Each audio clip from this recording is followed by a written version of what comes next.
વડોદરામાં હરણી તળાવ દુર્ઘટના બાદ મહાપાલિકા દ્વારા કાર્યવાહી હાથ ધરાઈ.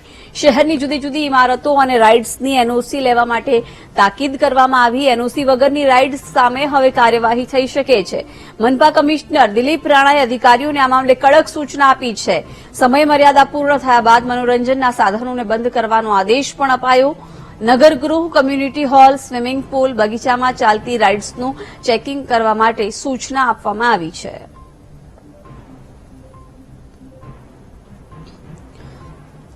એનઓસી વગરની રાઇડ્સ હવે બંધ થઈ શકે છે.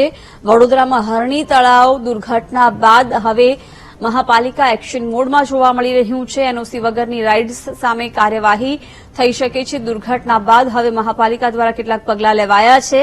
મનપા કમિશનર દિલીપ રાણાએ અધિકારીઓને કડક સૂચના આપી છે.